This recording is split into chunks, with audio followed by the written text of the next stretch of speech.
Team India captain Shubman Gill ఇంగ్లాండులో పలు రికార్డులు సృష్టిస్తున్నాడు. Captain గా నియమించిన తర్వాత మొదటి సిరీస్ ఆడుతున్న శుభ్మన్ గిల్ బ్యాట్ తో అదరగొడుతున్నాడు. సెంచరీల మీద సెంచరీలు బాధిస్తున్నాడు. దీంతో చాలా రికార్డులను తన ఖాతాలో వేసుకుంటున్నాడు. ఇప్పుడు ఆడుతున్న 5వ టెస్టులోనూ మరో సరికొత్త రికార్డు సృష్టించి దిగ్గజాల సరసన చేరాడు.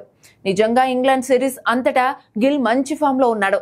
మొదటి 2 టెస్టుల్లో సెంచరీలతో విరుచుకుపడిన గిల్ ఆ టెస్టులు అయ్యేసరికి అత్యధిక పరుగులు చేసిన ప్లేయర్ గా నిలిచాడు. కేవలం 25 ఏళ్ల వయసులోనే గిల్ ఈ సిరీస్ లో 4 సెంచరీలు బాదేశాడు. ఇలా విదేశీ గడ్డపై సెంచరీలు చేసిన ఆటగాళ్ల ఎలైట్ గ్రూప్ లో చేరాడు. ఇక 4వ టెస్టులోనూ 1 సెంచరీతో తన ఫామ్ ని కంటిన్యూ చేస్తున్నాడు.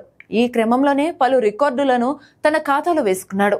ఇప్పుడు కెన్నింగ్టన్ ఓవల్ లో ఆడుతున్న 5వ టెస్టులోనూ 47 ఏళ్ల రికార్డును బద్దలు కొట్టాడు కెప్టెన్ గిల్. 1978 నుంచి 79లో వెస్టిండీస్ పై సునీల్ గవాస్కర్ 732 పరుగులు చేశాడు. ఈ రికార్డులను ఇప్పటి వరకు ఏ ఇండియన్ ప్లేయర్ కూడా బద్దలు కొట్టలేదు. కానీ శుభ్మన్ గిల్ మాత్రం దీనిని బద్దలు కొట్టాడు. ఇప్పటి వరకు గిల్ 733 పరుగులు చేశాడు. దీంతో దాదాపు 47 ఏళ్ల తర్వాత ఈ రికార్డును బద్దలు కొట్టిన ప్లేయర్ గా నిలిచాడు.